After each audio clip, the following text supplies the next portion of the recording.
Musim ini menjadi salah satu tahun terburuk bagi klub-klub Spanyol di Liga Champions, karena hanya Real Madrid satu-satunya wakil Spanyol di 16 besar Liga Champions musim 2022-2023. Sejak format babak 16 besar dipakai di Liga Champions mulai musim 2003-2004, Spanyol setidaknya mengirimkan 2 wakil di fase gugur itu. Spanyol bahkan memegang rekor sebagai negara yang paling sering meloloskan 4 wakilnya sekaligus di babak 16 besar. Catatan itu tercipta pada 6 edisi yang berbeda, yaitu pada musim 2003-2004, 2008-2009, 2012-2013, 2016-2017, 2019-2020, dan 2020-2021. Klub-klub La Liga mencapai titik terendah baru-baru ini. Cuma ada satu klub yang berhasil lolos ke fase sistem gugur Liga Champions. 4 wakil Spanyol hanya Real Madrid yang lolos, sementara Barcelona, Atletico Madrid, dan Sevilla gagal mengamankan posisi 2 terbaik di klasemen grup dan dipastikan harus tersingkir ke Europa League pada matchday kelima. Ketiganya baru sekali menang dan Atletico bahkan masih mungkin gagal amankan posisi ketiga klasemen untuk ke Europa League. Sebab Atletico dengan 5 poin cuma unggul 1 angka dari Bayer Leverkusen di posisi keempat.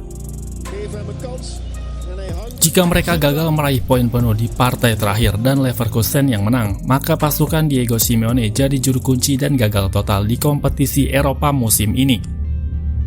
Keempatnya selalu menghiasi Liga Champions dalam sedekade terakhir ini. Tapi untuk musim ini hanya Real Madrid yang melaju ke babak 16 besar. Barcelona hanya meraih 4 poin dari 5 laga di grup B, 2 kali kalah dari Bayern Munchen, kalah sekali dan seri sekali lawan Inter Milan. Sementara Sevilla mirip dengan Atletico, hanya meraih 5 poin di bawah Manchester City dan Borussia Dortmund.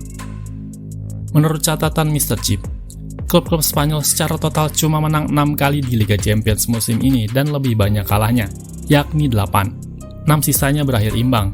Dari 6 kemenangan cuma sekali diraih di kandang lawan, yang menunjukkan betapa buruknya wakil Spanyol di musim ini.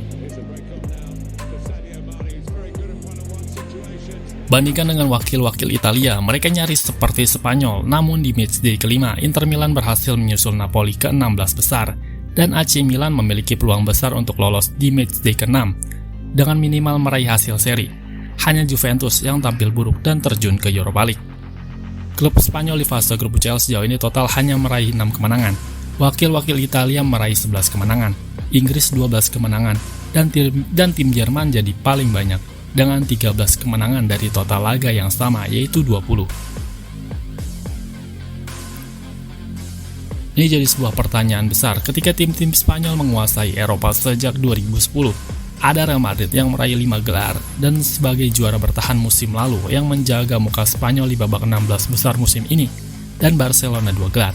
Lalu Atletico juga pernah 2 kali maju ke final. Sedangkan Sevilla di Europa League yang mampu meraih 4 gelar juara dan Atletico 3 kali juara. Namun menurut Xabi Alonso, hal ini bisa saja terjadi dengan negara manapun dan bukanlah sebuah akhir dari kedikdayaan klub Spanyol.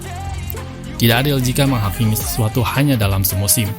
Perkembangan tim-tim dari negara lain juga sangat penting dan terkadang semuanya terlalu fokus ke tim-tim Spanyol.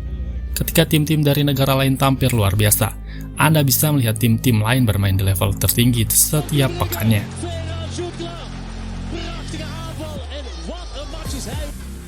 Ya, Xabi Alonso turut melengsarkan klub Spanyol di mana tim asuhannya Bayer Leverkusen menahan imbang Atletico Madrid di matchday kelima, yang membuat posisi Atletico tersendat di peringkat ketiga.